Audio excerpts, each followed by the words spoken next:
Razstava Napačna ladja je pravzaprav razstava nove, najnovejše produkcije Damjana Kracine, kiparja, sodobnega umetnika, ampak v bistvu nekako ima zgodbo tudi starejših del.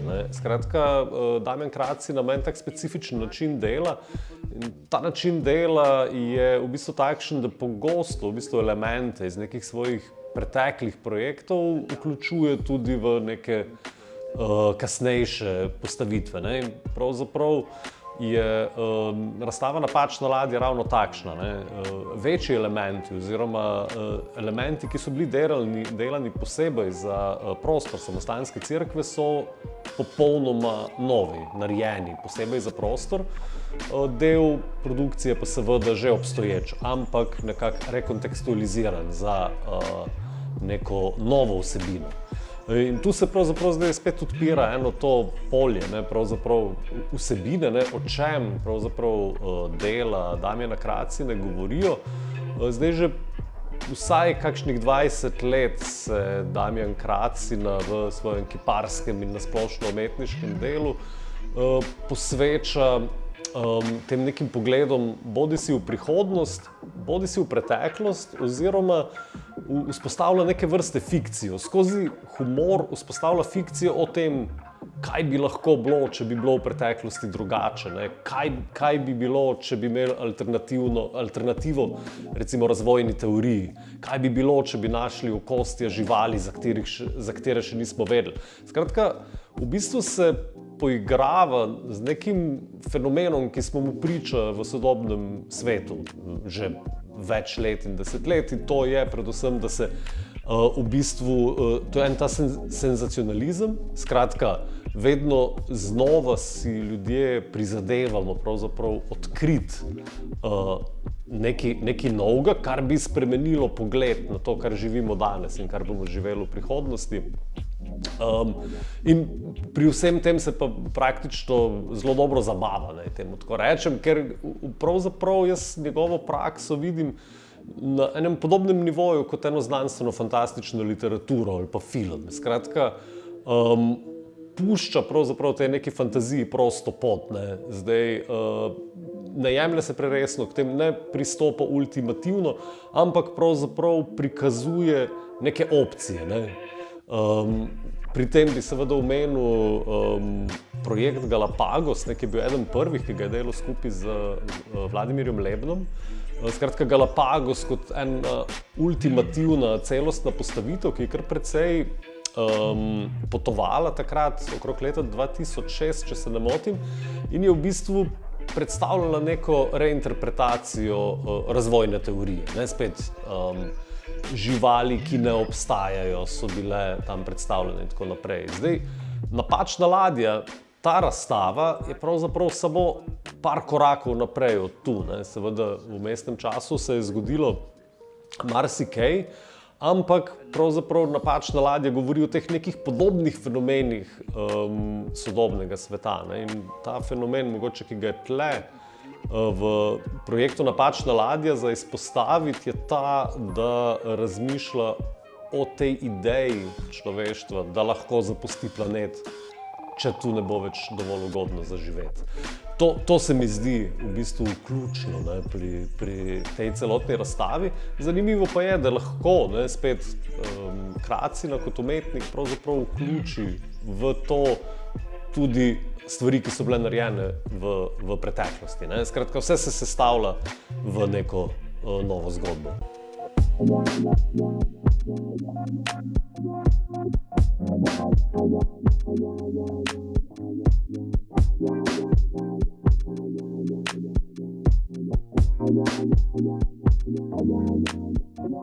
Jaz mislim, da Damjan Kracin vedno zelo kiparsko pristopil do prostora. Je pa res, da pravzaprav mogoče na sam pogled, pravzaprav ta celostna instalacija, ta prostorska instalacija v nekdanji Samostanski cerkvi res deluje kiparsko, ampak v bistvu po samem materialu je pa bolj podobna gledališki scenografiji kot kiparstvu. Skratka, Kracina je tu uporabljal lahke materijale, ki se jih je dalo obdelovati, ki so relativno poceni, materijale, ki so razstavljivi, ker namreč Cirkel v Kostanjevici na Krki, v galeriji Božidar Jakac, je velik volumen, je velik prostor, ampak v bistvu vrata vanj so pa relativno majhna, ne? Tako da te največji elementi v prostoru so pravzaprav morali biti sestavljeni iz več delov, ne? Po drugi strani je pa omejitev tudi z vrati umetnikovega ateljeja in z velikostjo vozila, ne, ki lahko to prevaža. Tako da v bistvu obstajajo določene omejitve, ne, pri vsem tem.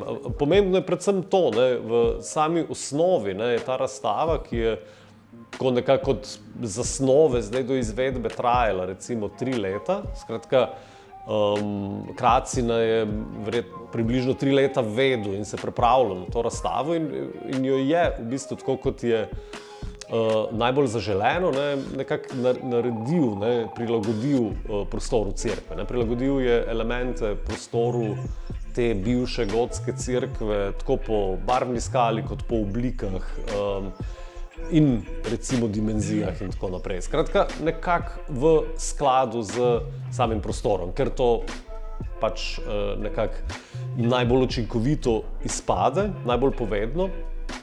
In dejansko je na koncu, ne, so ti njegovi mobili, ne, te kinetične skulpture v bistvu v samem prostoru zaživele povsem eno novo življenje. Njega je zanimal ta kontrast, ne, med to historično arhitekturo, ne, gotsko cerkvijo iz 13. 14. stoletja in na drugi strani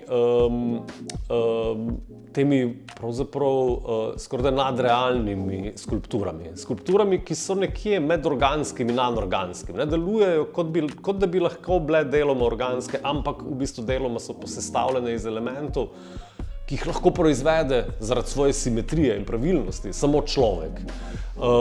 In to se mi zdi spet eden od teh ključnih elementov pri tem. Ne. Mi danes govorimo, da bo človek oplemeniten z tehnološkimi pripravami. Deloma smo že, ne, recimo, ne vem, govorimo o tem, kako so telefoni podaljšek naših teles in verjetno so res.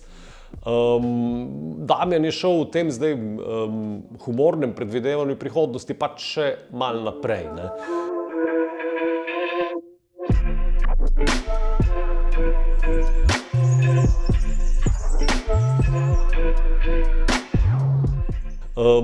Zdaj celotna, ne, zgodba, ne, te napačne ladje je pa mogoče še bolj zanimiva v tem, da sva zdaj Damjan Kracina kot umetnik in jaz kot kustos nekako šla v eno tako čudno, mogoče nenavadno sodelovanje. Ne. Damjan si je zaželel v bistvu besedila, ki ne bi bilo to klasično teoretsko ali pa umetnostno zgodovinsko besedilo, ki proba njega in njegovo prakso umestiti znotraj njegove lastne prakse in širšega konteksta zgodovine umetnosti in družbe, ampak da gremo v bistvu v interpretacijo same zgodbe. Ne.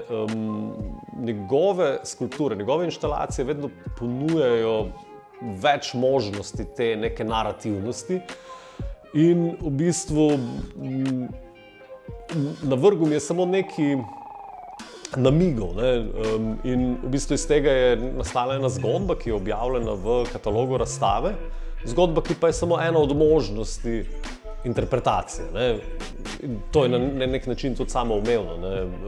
Gledalci, publika ima vedno odprte možnosti interpretacije, tudi če imajo navodila za uporabo zraven, niso obvezani, da jim sledijo. Tu je pa v bistvu še toliko bolj eksplicitno, ne. Zdaj, zgodba govori o civilizaciji, ki si prizadeva zapustiti ta planet, vendar čaka do samega konca, da bo ponucala praktično čisto vse resurse, ki obstajajo na svetu. Vsi ti elementi, ki so v prostoru, so deli recimo temu nekega vesoljskega plovila, so neke stvari, ki bi jih ljudje želeli vzeti s sabo, so neki elementi, ki naj bi to plovilo poganjali. Skratka, vendar v bistvu ta civilizacija vedno znova odlaša, da bi zapustila planet. Zdaj, to je moja interpretacija. Damjan Kracina pa želi predvsem v bistvu odpirati ta vprašanja pravzaprav nadvlade človeka na planetu, to je prvo.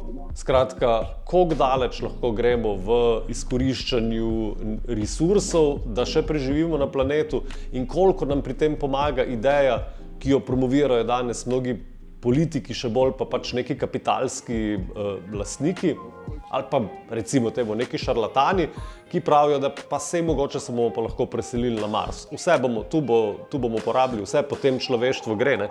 In pravzaprav, če pomislimo, da se cel žanr znanstvene fantastike je utemeljen na tem možnem pobegu. Ne? In tu seveda je referenc nešteto. Moram priznati, da jaz osebno nisem zdaj nek poznavalec znanstvene fantastike, pa pač poznam, ker nas obdaja, ampak dejstvo je, da ljudje s tem odhodom iz planeta na nek način vsaj tako nekje v nezavednem mislimo resno. Ne?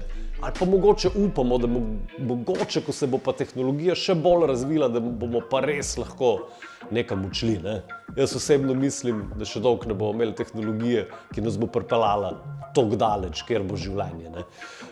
Tako da na teh nivojih se poigrava z to realnostjo ta razstava. Ne? Skratka, Damjan Kracina, kot mnogi umetniki, pravzaprav s svojimi deli posega nekako v stvarnost, ampak na en tak zelo ambivalenten, zelo samoironičen, zelo humoren način. Ne? V smislu,